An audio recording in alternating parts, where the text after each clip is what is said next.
Good afternoon, Seekers. As promised, here I am to give you a little read aloud of Superstar.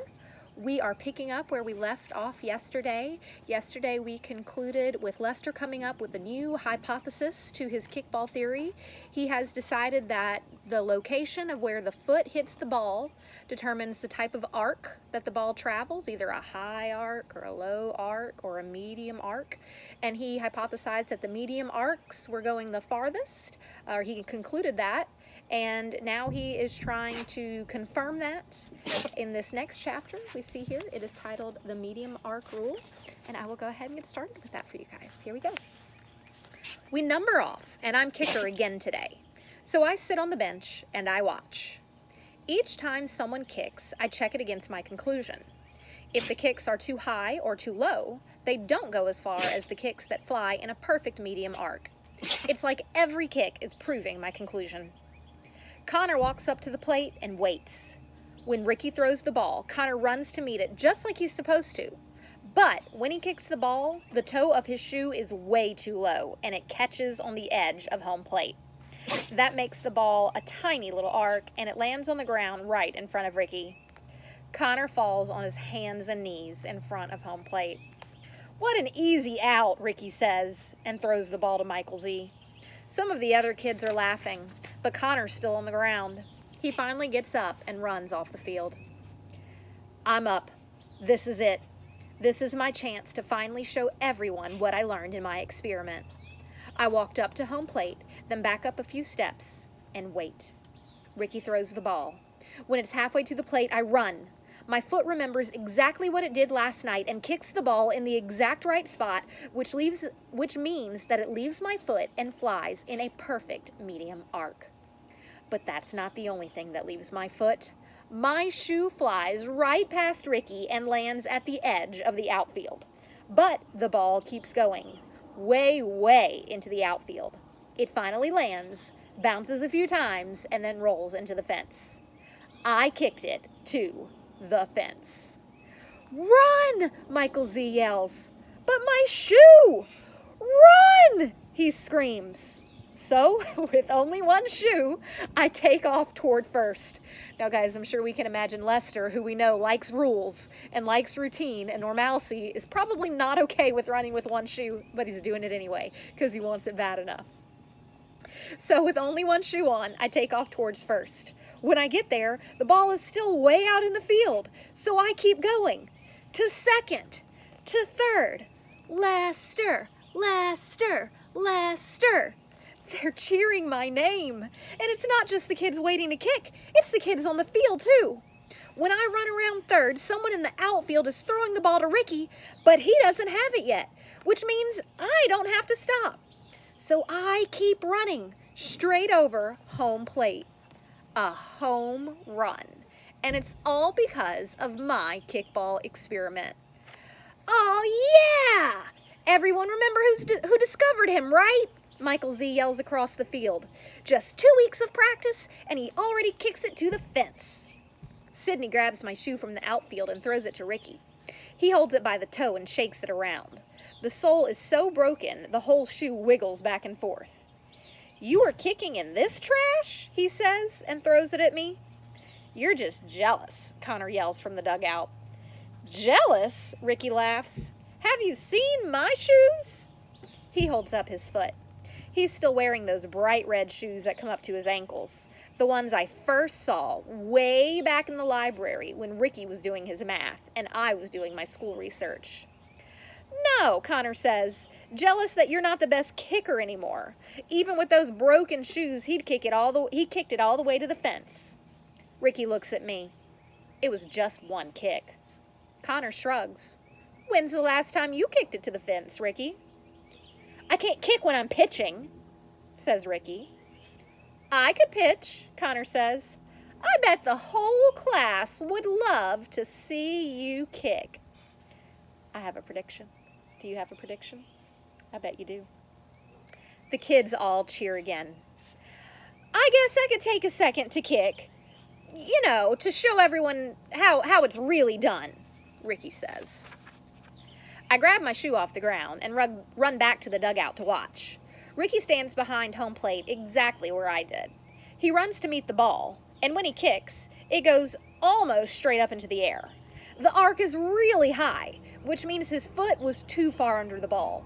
It lands right in Connor's arms on the pitcher's mound. "Out!" Connor yells. "That was just a warm-up," Ricky yells back. "Throw it again." Connor throws, and Ricky kicks, and this time it goes into the outfield, but not very far because the arc is still too high. Maybe. No. Ricky knows everything there is to know about kickball.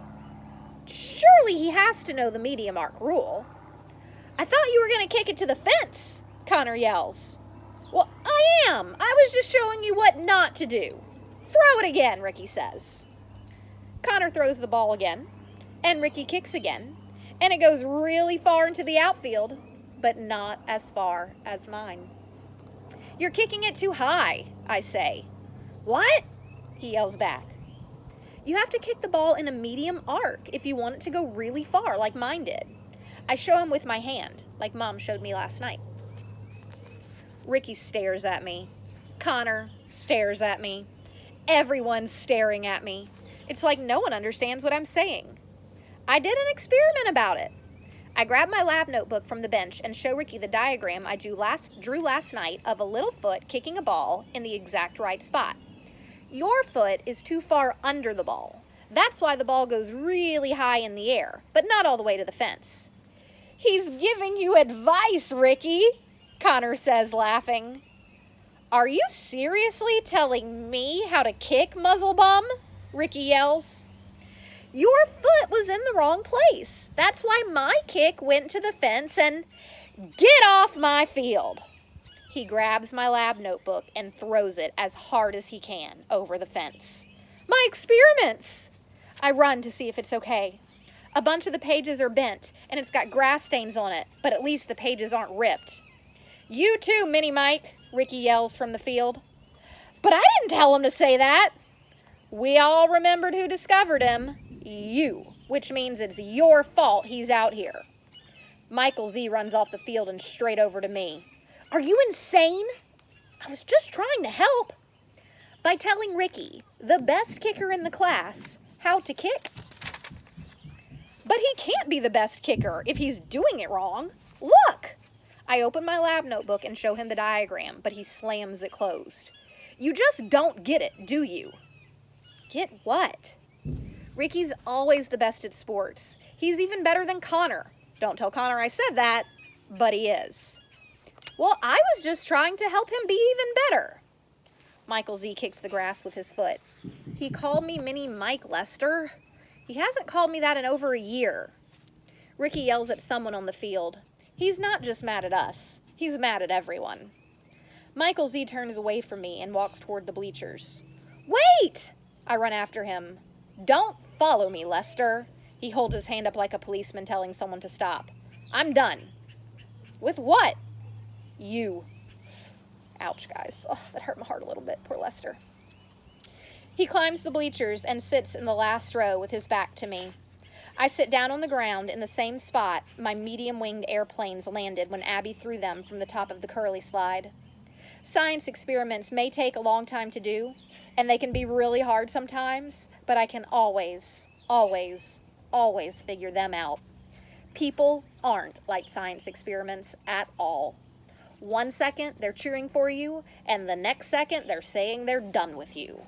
1 minute, they're watching you make a perfect kick, a kick that could help your team win the big game tomorrow, and the next minute, they're throwing you off the kickball field. One day, they're acting like they're your best friend, and the next day, when someone new comes along, they stop talking to you and stop swinging with you and don't even eat lunch with you anymore. You guys have an idea of who he's talking about there? I don't think that's about kickball anymore. I think he might be missing Abby a little bit, too. "Lester," Mrs. Rain says. She isn't by her tree anymore. "What's wrong?" I try to think of words to explain, but my brain is spinning with all these thoughts, and I feel like I can't breathe. "Why don't you take a break? Go in Mr. Jacobson's room." That's exactly what I need. To get away from everything out here. I jump off the ground and run toward the door, but I have to stop and turn back when my shoe falls off again. Stupid broken shoe. I don't even try putting it back on my foot. I just carry it with me until I'm safe in Bean Bag Beach. All right, guys, that's where I'm going to leave you today. Our next chapter we're going to pick up with is titled Break. If you would like to check in with me today, I would love to hear from you. If you listen to our read aloud, I would love to hear why you think Ricky, I always forget his name, why you think Ricky got so angry at Lester just for Lester trying to help him. I want to hear what about Ricky's character. We've talked about character traits quite a lot. What do we know about Ricky's character and his character traits that could maybe give us clues as to why he would just get so angry with poor Lester, who was just trying to help? So if you feel like messaging me today, I'd love to hear that answer from you. Shoot me a message on MobyMax Messenger. I love hearing y'all's predictions, and it's been really fun seeing which predictions have been coming true so far. All right, guys, I gotta run. I gotta get back to my computer and go do some more boring work. I'd much rather finish reading to you guys, but I'll pick back up tomorrow. See you guys later. Bye.